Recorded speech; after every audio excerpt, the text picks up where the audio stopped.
Class 10th के जो AP chapter हमने जिसका इंट्रोडक्शन किया था उसके कुछ क्वेश्चंस लेके आई हूँ। अब सारे क्वेश्चन तो नहीं ला सकती, कुछ इंपॉर्टेंट क्वेश्चन जो हमारे एनसीईआरटी में है और जो आपको हेल्प करेगा। तो चलो उसको शुरू करते हैं हम लोग। तो सबसे पहला क्वेश्चन क्या कह रहा है, right first 4 term of the AP when the first term A and the common difference D are given as follow। देखो बच्चे, मैंने जनरल फॉर्म बताया था आप लोगों को, तो जनरल फॉर्म क्या होता है सबसे पहले वो चीज हम यहाँ पर देख लेते हैं। जनरल फॉर्म में क्या होगा,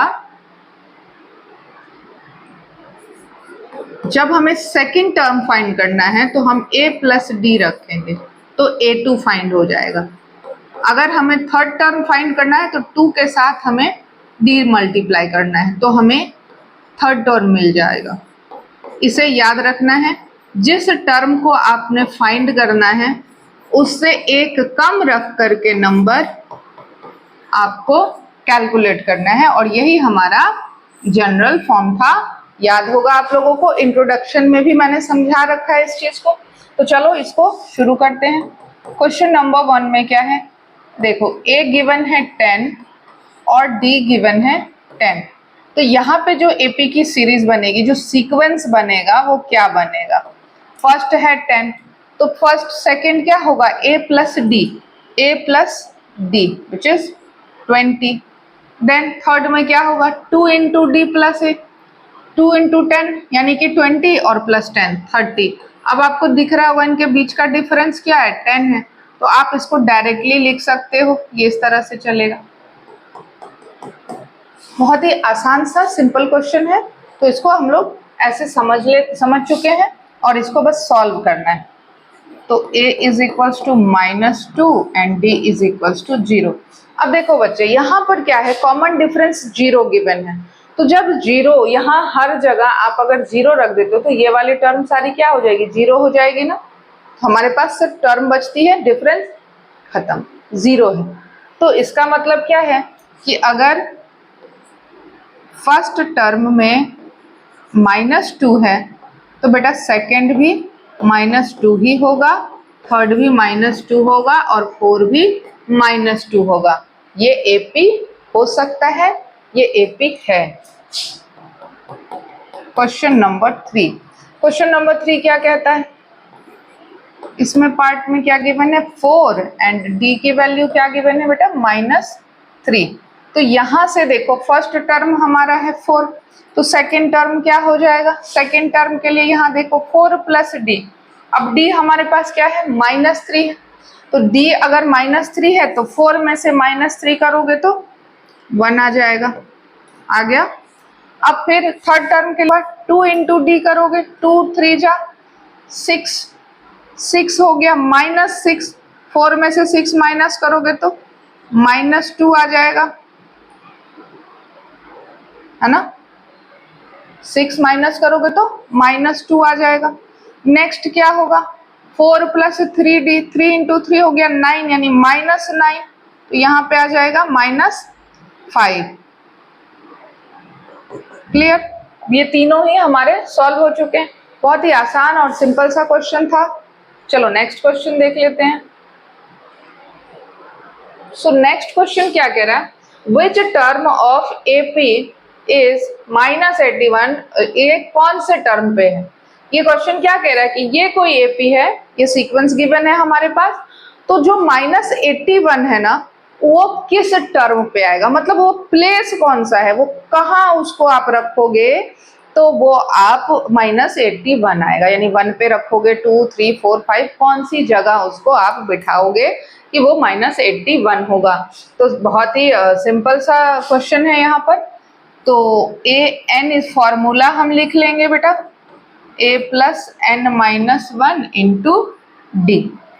अब यहाँ पर देखो ये फॉर्मूला है, और जब हम इस फॉर्मूले पे इसको सॉल्व करेंगे तो हमारा टर्म आराम से, यहाँ पे कुछ भी मिसिंग हो, यानी n फाइंड करना हो, a फाइंड करना हो या d फाइंड करना हो, तो बाकी चीजें आपको गिवन होगी और उसी पे आप इसको सॉल्व कर सकते हो। तो हम क्या करते हैं, an के प्लेस पे हम 81 को लेट कर लेते हैं, 81 यहाँ रखा। फर्स्ट टर्म हमारा क्या है बेटा 21, n तो फाइंड ही करना है।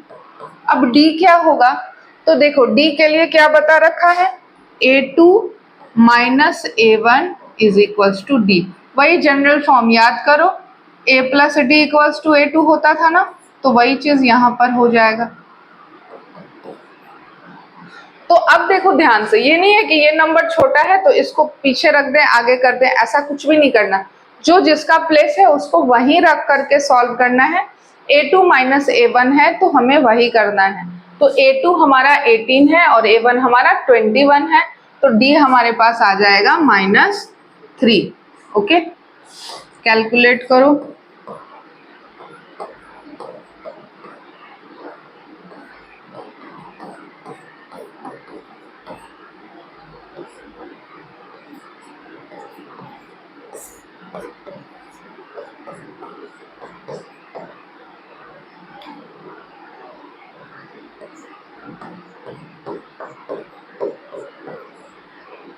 तो देखो ये हमारे पास आ गया n की वैल्यू 35 है ना बेटा।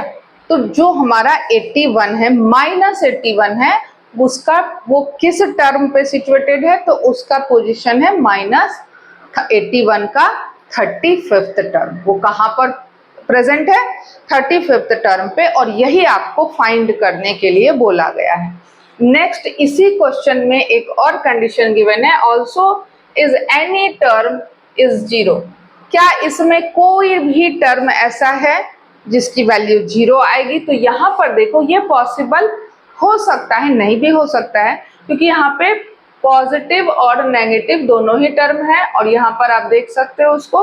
तो यहाँ पर क्या ये 0 हो सकता है, तो उसे भी हम इसी फॉर्मूले पे रख करके चेक करेंगे। ओके, तो 0 इज इक्वल्स टू ए के प्लेस पे 21 रखो, यहाँ भी हमें n फाइंड करना है।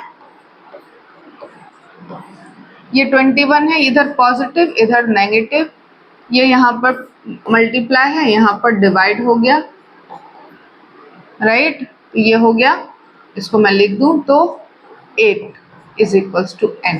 n की वैल्यू क्या आ गई बेटा, इसे कैंसिल किया 7, और ये 1 प्लस हो जाएगा। सिंपल कैलकुलेशन है, इतना तो कर लोगे। तो यहाँ पर 8th टर्म है जिसकी वैल्यू 0 है।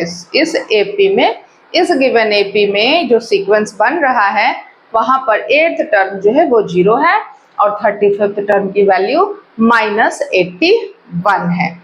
ये क्वेश्चंस बहुत ही आसान से हैं, आपको समझ में आ रहा होगा अच्छे से। तो उसी तरीके से आसान होता है, लाइक शेयर एंड सब्सक्राइब करना चैनल को।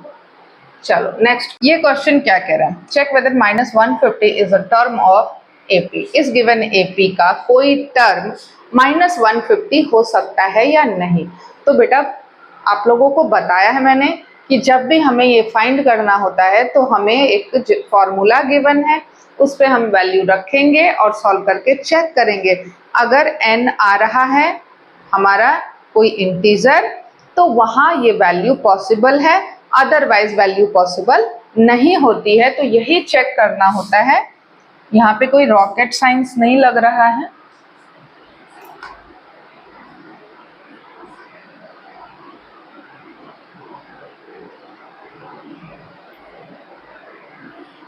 चलो इसको बना के देखते हैं। a is equals to a, n is equals to a plus n-1 into D.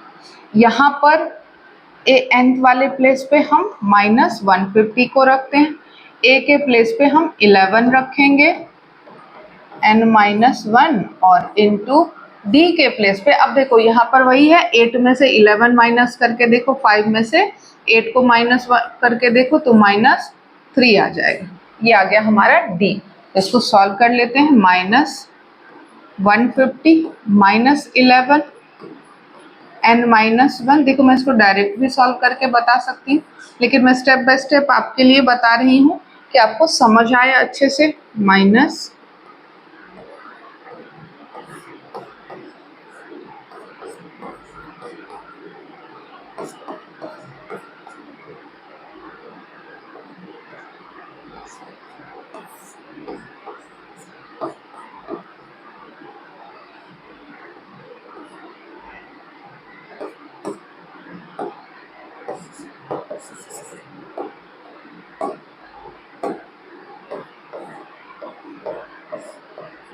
तो अब यहाँ देखो ये आ गई हमारे पास n की। ये क्या किया मैंने, ये बेटा यहाँ से 1 लेकर के आओगे तो एलसीएम रखोगे ना, वही कैलकुलेशन है हमारा, इजी सा, तो बचपन से करते आए हो, है ना। तो ये तो बहुत आसान सी चीज है। ये आ गया हमारे पास। अब ये देख करके बताओ कि क्या ये इंटीजर है? नहीं है ना, ये इंटीजर है ही नहीं, ये तो फ्रैक्शन है। तो अब कोई भी टर्म है उसे हम नेचुरल नंबर इंटीजर के फॉर्म में रख रहे हैं, तो वहां पर ये पॉसिबल नहीं है ना कि आप किसी टर्म को बोलो कि 1/2 है, 1/3 है, नहीं बोल रहे हो आप, है ना। तो इसलिए ये जो हमारा वैल्यू है ये इस टर्म पे आएगा जो पॉसिबल नहीं है, तो यहाँ पे नो कहना है कि नहीं ये पॉसिबल नहीं है। और ये हमारे एनसीईआरटी का क्वेश्चन है। 9th term of AP are 4 and -8. Which term of AP is 0? कोई AP का आपको थर्ड टर्म और 9th टर्म गिवन है, उसका कौन सा टर्म 0 होगा यही फाइंड करना है। तो देखो ऐसे क्वेश्चंस भी एग्जाम में आ सकते हैं। यहाँ पर जब भी इस तरीके से टर्म दिया हुआ हो तो आपको इक्वेशन बना करके A और D फाइंड करना होता है। देखो सबसे पहले थर्ड टर्म क्या दिया हुआ है 4 और 9th टर्म क्या दिया हुआ है -8। तो इसे हम ऐसे नहीं लिखेंगे। देखो थर्ड टर्म के लिए हम क्या लिखेंगे, थर्ड टर्म है तो इसे हम a प्लस, देखो 3 है ना तो 2d, याद करो जनरल फॉर्म, है ना, ये आ गया। सेम एज यहाँ पर a प्लस 9 है ना तो उससे एक कम कर दो 8d -8, ये आ गया सेकेंड, राइट। अब इन दोनों को क्या करना है, सबट्रैक्ट करना है, ठीक है। सबट्रैक्ट 1 फ्रॉम 2, सबट्रैक्ट 1 फ्रॉम 2, तो a plus 8d is equals to -8 और a plus 2d is equals to 4, और ये माइनस हो गया तो ये हमारा कैंसिल, यहाँ पे हो जाएगा 6 माइनस होगा नहीं, प्लस होगा, माइनस कैसे होगा, पॉजिटिव बना है ना, तो ये 6d हो गया और ये माइनस हो जाएगा 12। तो देखो बेटा यहाँ पर d की वैल्यू क्या आ गई, -2, ये आ गई हमारे पास d की वैल्यू। और यहाँ से हम a की वैल्यू सब्स्टिट्यूट कर देंगे 1 के ऊपर, तो हमें क्या मिल जाएगा, a मिल जाएगा। a की वैल्यू के लिए a is equals to 2 into -2, ऐसे लिखेंगे, ऐसे लिखोगे ना तो गलत हो जाएगा आंसर। कभी भी ये चीज याद रखना है, जब इस तरीके से गिवन है तो इसे पहले यहाँ सॉल्व करोगे क्योंकि फिर साइन चेंज हो जाएगा। +2 इंटू -2 इक्वल्स टू 4, ऐसे सॉल्व करना है। तो प्लस माइनस माइनस होता है ना, 2 2 जा 4, -4, और वहां जाके ये +4 हो जाएगा, 4 + 4, तो a की वैल्यू क्या आ गई हमारे पास, 8 आ गई है। तो ये चीज याद रखना है कि कभी भी इसको सॉल्व करोगे तो ऐसा नहीं करना है कि पहले ही आप इक्वल्स के इधर ले आओ और उसको कैलकुलेट कर लो, पहले आपको इधर ही मल्टीप्लाई कर लेना है, नहीं तो फिर आंसर गलत आ जाएगा। अब हमें फाइंड करना है कि कौन सा टर्म है जो 0 होगा, तो उसके लिए फिर से हमें यही फाइंड करना है, n-1 इंटू d। तो 0 कह ही रहा है कि 0 कहाँ पर होगा। फर्स्ट टर्म हमारे पास क्या है 8 प्लस n फाइंड करना है, d हमारे पास है -2, 8 ले आओ इधर, -8 -2 n-1, ये चला गया 4, है ना, और ये 4 + 1 5। तो देखो n की वैल्यू क्या आ गई, 5 आ गई, n की वैल्यू क्या आ गई, 5 आ गई, यानी कि जो फिफ्थ टर्म है वहां इसकी वैल्यू 0 है, जो फिफ्थ टर्म है वहां इसकी वैल्यू 0 है। तो चलो नेक्स्ट क्वेश्चन समझ में आ रहा है तो कमेंट करके मुझे जरूर बताना, चैनल को लाइक शेयर एंड सब्सक्राइब भी कर देना। चलो। नेक्स्ट क्वेश्चन क्या कह रहा है, which term of AP will be 132 more than it's 54th term. देखो बेटा, जब भी कोई क्वेश्चन आप लोग करते हो ना, मैथ्स बना रहे हो, तो सबसे पहले अगर वर्ड प्रॉब्लम में इस तरीके से गिवन हो क्वेश्चन, तो हमेशा उसे ध्यान से पढ़ना है और समझना है पहले कि हमें आखिर करना क्या है। जब आपको ये पता है कि मुझे आगे जाके 11th में साइंस स्ट्रीम रखनी है, मुझे कॉमर्स पढ़ना है, मुझे आर्ट्स पढ़ना है, तभी तो आप उसके अकॉर्डिंग अपने सब्जेक्ट्स को फोकस कर रहे होगे ना। तो आपको पता होना चाहिए कि मुझे करना क्या है ना। तो सबसे पहले ये कर लेते हैं। फिर चले गए, स्कूल का होमवर्क करना था और बैठ करके क्या कर रहे हो, तो डोरेमोन देख रहे। जब डोरेमोन देखने बैठोगे तो ये प्रॉब्लम हो जाएगी, है ना। तो चलो इसको सॉल्व कर लेते हैं। पहले इसको समझ तो लिया, तो पहले क्या करेंगे, 54th टर्म को फाइंड करेंगे। Firstly find 54th term. Again formula,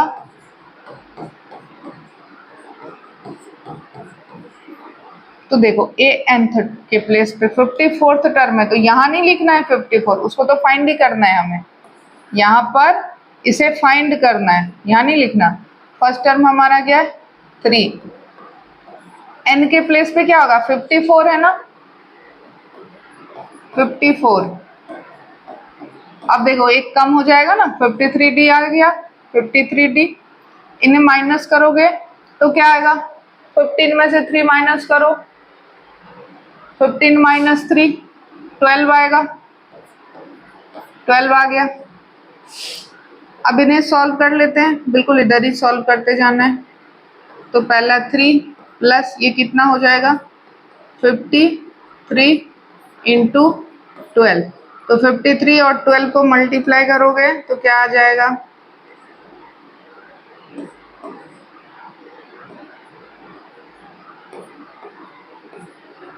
ये आ गया 636। 636 में 3 को करना है ऐड, तो ये क्या बनाएगा, 639। 639 जो है वो वैल्यू है 54th टर्म की। 54th टर्म की वैल्यू कितनी है, 639। अब यहाँ क्वेश्चन में एक छोटा सा ट्विस्ट गिवन है, छोटा सा ट्विस्ट गिवन। ये क्या कह रहा है कि the 54 will be 132 more than it's 54th term. इसके जो 54th टर्म की वैल्यू है उससे 132 अगर हम ज्यादा रखें नंबर, यानी 132 अगर हम उसमें ऐड कर देते हैं, तो कौन से टर्म पे वो वैल्यू आएगी, है ना। यानी अब हमें n फाइंड करना है। तो फर्स्टली हम क्या करेंगे, 639 में 132 को ऐड करेंगे, बिकॉज बेटा मोर देन पूछ रहा है। तो ये वैल्यू आई 771। अब फाइंड ये करना है कि ये कौन से टर्म पे प्रेजेंट है, किस टर्म से ये बिलोंग करता है। तो 771 इज इक्वल्स टू ए क्या है हमारे पास 3, n फाइंड करना है और d है बेटा 12। 771 माइनस 3, इन्हें माइनस करोगे तो ये आ गया,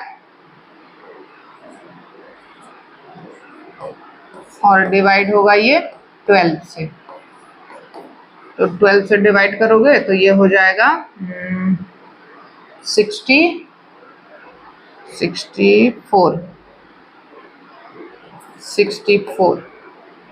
और plus 1 is equals to n। तो ये हो गया 65 n, है ना। ये देख लो 64 और 12,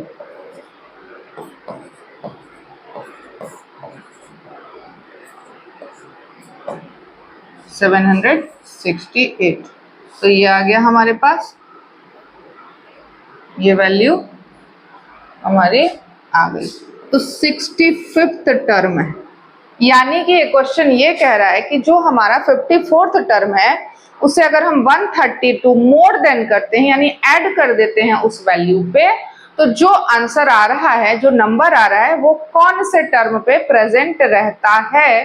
तो बेटा वो 65th टर्म पे प्रेजेंट रहेगा। बहुत ही ओके।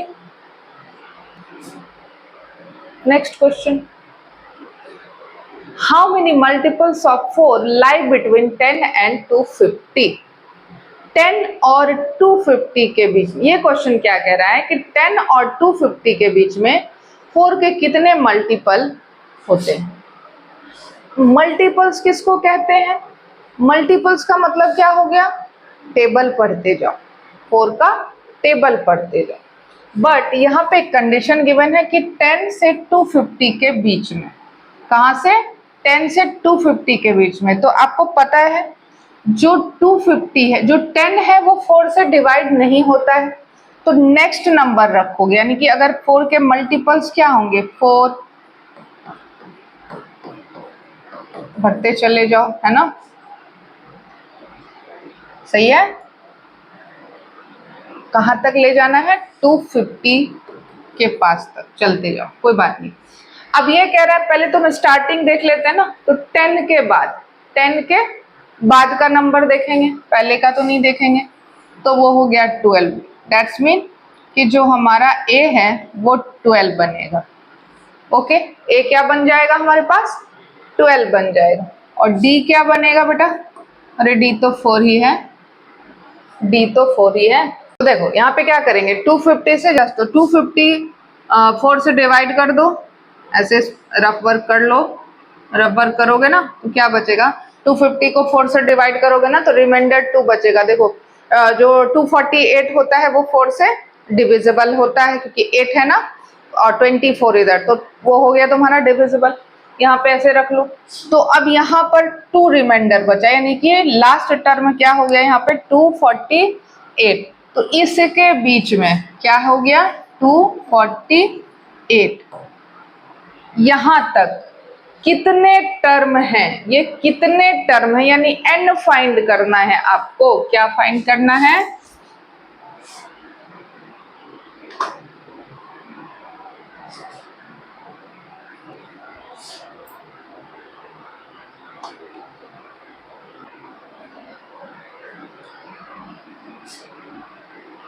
तो यहां पर क्या देख रहे हैं? 248 लास्ट है, तो हमें n फाइंड करना है यहाँ पर कि n क्या होगा, मतलब कि इस बीच में 4 के कितने मल्टीपल प्रेजेंट हैं। समझ में आया?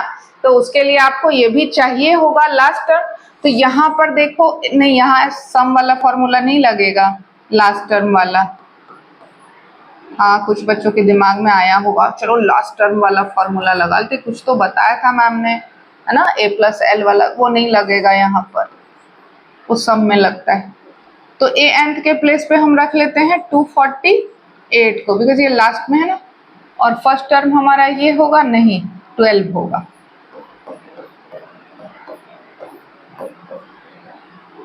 और डिफरेंस तो 4 ही होगा। इसको सॉल्व करना है, तो यहाँ पर देखो 248 माइनस 12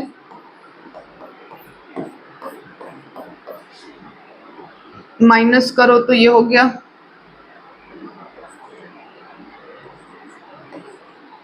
ठीक है। इसको 4 से डिवाइड करो, तो 4 से डिवाइड करोगे तो क्या आ जाएगा? 59 और +1, तो n की वैल्यू क्या आ गई? 60। मतलब क्या हुआ कि जो 10 है और 250 है, इसके बीच में जो टोटल नंबर है, इसके बीच में जो टोटल नंबर है वो सिर्फ 60 है, जो 4 के मल्टीपल्स हैं। नंबर तो बहुत सारे हैं, 10 to 250 बहुत सारे नंबर है, लेकिन हमें फाइंड क्या करना था? हमें 4 के मल्टीपल्स को फाइंड करना था, और यहाँ हमने 4 के मल्टीपल को फाइंड किया। वो टोटल नंबर कितने हैं बेटा? 60 है। तो चैनल को लाइक, शेयर एंड सब्सक्राइब करना नहीं भूलना है। ओके बच्चों, thank you for watching. Channel को लाइक शेयर एंड सब्सक्राइब करो, कमेंट करो।